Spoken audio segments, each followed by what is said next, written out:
Today I have got a 4th of July menu plan for you guys. This is how I like to roll on the 4th of July.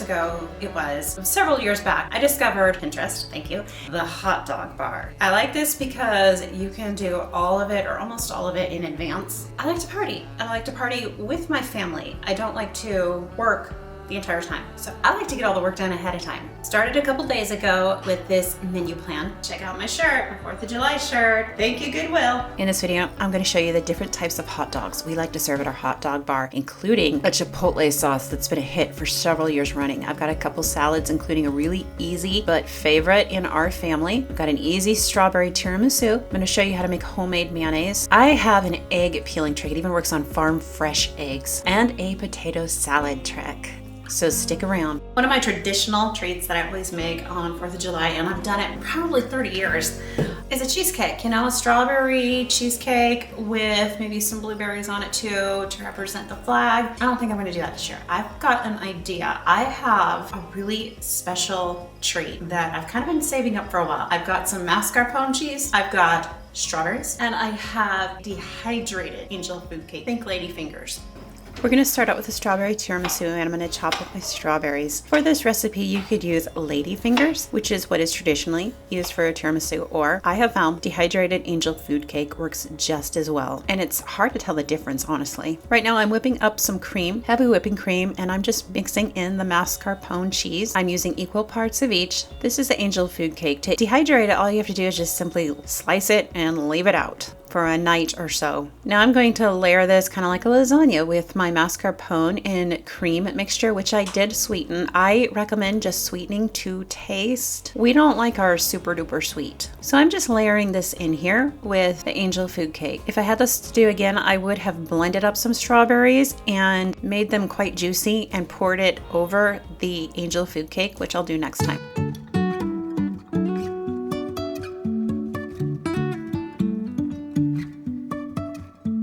Life is a winding road, no telling where it goes. Driving through days and nights, won't stop for traffic lights. And I really wanna know, I'm going to top this with my strawberries though, and I'm going to coat them in sugar just so they last a little bit longer, because again, I'm making this in advance. And if I don't put some sugar with them, they might brown a little bit or maybe not last as long. This was a hit, and it did not last very long at all. I'll definitely be making this one again for the family. Now I'm going to start on my hot dog bar, and I'm going to start with my very favorite thing of all, Chipotle sauce. It is so easy to make. You can make this with sour cream and Chipotle peppers. Just dice up your peppers and mix it with your sour cream. You can use just plain sour cream, or you can jazz it up a bit and use a cup of sour cream and a cup of mayonnaise. This doesn't just make a nice spread for the hot dogs, it makes a great chip dip. You could even use it on tacos. It's so good. Who else loves peppers? I absolutely love them. This is Serranos. I am slicing up Serranos. You could use jalapenos. Serranos are pretty hot, so if you don't like them too hot, you can use jalapenos, but a jalapeno, cheddar, and onion combo makes a really delicious hot dog. This counter scraper is probably one of my most used kitchen tools. It's kind of like a dustpan, only for food and to use on your counters. I use this thing every day, multiple times a day.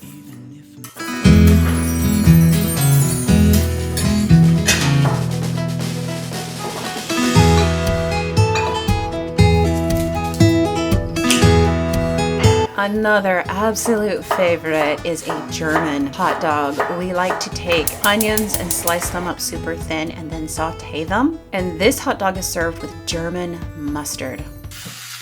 I got this wooden spoon at our farmer's market from an elderly couple. They were definitely in their 80s. I saw them sitting there at their stand with all their wooden hand-carved spoons. I've already got a thing for, wooden spoons. And of course I couldn't just get one. Okay, but the funny thing was he was hard of hearing.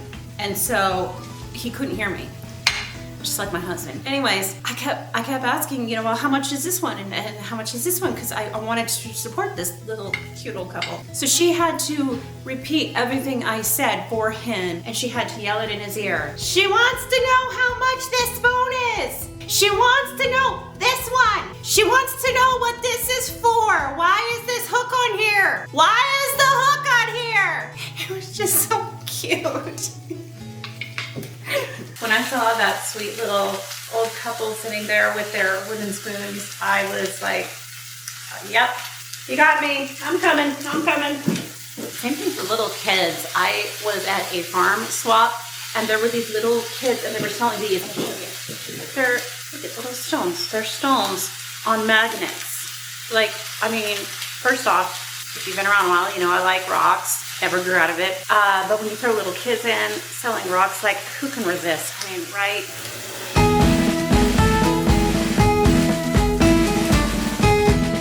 Okay, so we want to get these nice and caramelized, and we want to serve these with German mustard. Hey boys, make sure you get that table wiped down out there too, okay? Okay, I know some of you might ask about the dress. I did get this on Amazon. I'll link to it in the comments below. It's one of my favorite summer dresses. My entire life, I've never been able to stand anything on my arms in the summertime. This dress is super light, super comfy, and it keeps me cool. All right, all of my hot dog bar ingredients are ready. I've got a little mozzarella to serve with that Chipotle sauce, by the way. It helps to balance out the heat just a little bit. This sauce is so worth making. My husband just raved about this batch. It's probably our favorite hot dog bar topping. I have not one, but two potato salad tricks. If you're in a hurry, need your potatoes to cook quickly, dice them up like this. They'll cook a lot faster and a lot more evenly. If you want to make your potato salad a little more snazzy, add some bacon to it. If you're going to do that, you might want to add some sour cream to your potato salad, and don't forget the chives. It makes like a loaded potato salad.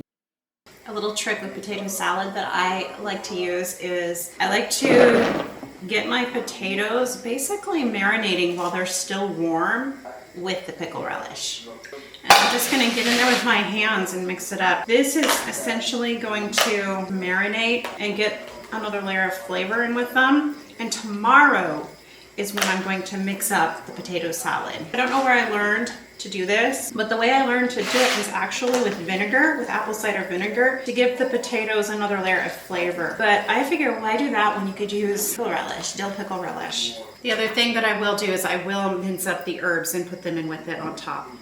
Now, once this is cold and completely chilled tomorrow, the mayonnaise is not going to completely absorb into it. It will more like coat it, and you can use less mayonnaise. But that only works if it's super chilled. This concludes my first 4th of July prep day. The evening is closing in, and the kitchen is so pretty tonight. The light is shining in just beautifully. Next morning, I'm going to resume with making some homemade mayonnaise. I see a lot of people making mayonnaise with an immersion blender, and I don't understand that. I've got a much easier way to make mayonnaise. I've also seen some people complaining that they tried homemade mayonnaise and it was gross. You guys, there is a trick. It's called lemons. Lemons and vinegar are important. You want apple cider, raw apple cider vinegar, because that's what causes the chemical reaction, making the egg safe to eat. You also want to make sure that you are using farm fresh eggs. All right, another trick is the oil. You want half light olive oil and half avocado or other oil, like safflower. You don't want to use like all heavy olive oil. That makes a pretty strong mayonnaise. For my recipe, I'm using 2 eggs. Okay, 2 eggs, a teaspoon of salt, about a half a teaspoon onion powder. You could also add a pinch of garlic salt and a pinch of mustard powder. I've done the one-hand egg crack for years, but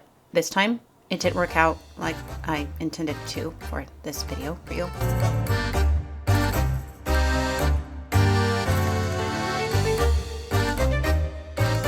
Now we're going to add our oil. We want a cup of olive and a cup of other oil. I like to use a food processor because you can drizzle it in slowly and not have to stand there the whole time.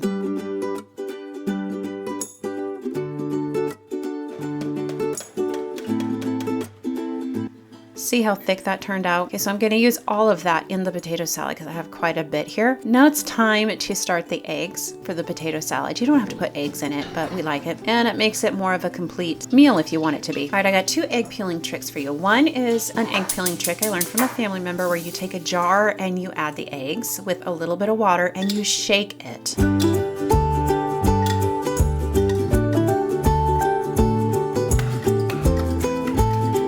Now, I was pretty sure that this method was not going to work for these eggs since they're very fresh. And I was right, it didn't. It kind of disintegrated the eggs. But there is another trick for peeling farm fresh eggs. When they're fresh, they don't peel easy. Here, I got hungry. You guys, I've been working 17-hour days, and some days I just forget to eat. I don't have much of an appetite, but I saw these eggs and it reminded me, oh yeah, I need to eat. How many of us moms do that? We just forget to eat. It's not a good thing to do either. It's really hard to take care of your family if you're not well fed. Okay, back to these eggs. See how I cracked this?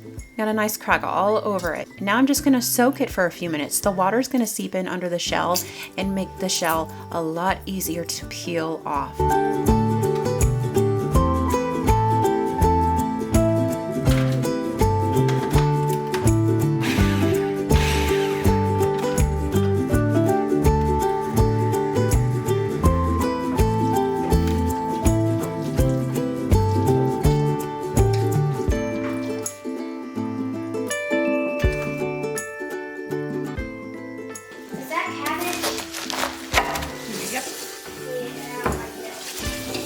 What?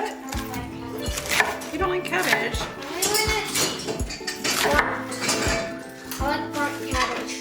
All right, I've got my easy cabbage salad. This salad could not be any more delicious, and it also could not be any easier to just throw together even at the last minute. In fact, you do want to kind of assemble it at the last minute because if you don't, the cheese will get soggy, the olives don't taste so great. It just kind of gets mushy. What you want to do is just chop up your cabbage, add some olives. I just break them. I don't even take the time to slice. I toss on some cheese. You can use cheddar, mozzarella, feta. All of them are really good in this salad. Now I'm going to add some bacon bits. Fresh, crispy bacon would be better and is better, but this is good too, especially if you're in a hurry. Next, you want to take your favorite Italian dressing and do half a cup of your favorite Italian dressing and half a cup of mayonnaise. My daughter's helping me in this scene. And yup, I am making homemade hot dog buns. As a large family, I find that making our own bread saves us a lot of money each month. I've actually done the math, and there are months we save close to $200 just by me making our own sourdough bread. One of the tricks when you're making hot dog bun is you want a higher hydration dough, so more water. I do have a sourdough video. I'll link to it below for you. If you've tried sourdough and not been successful, I've got a very simplified method for you to make it work.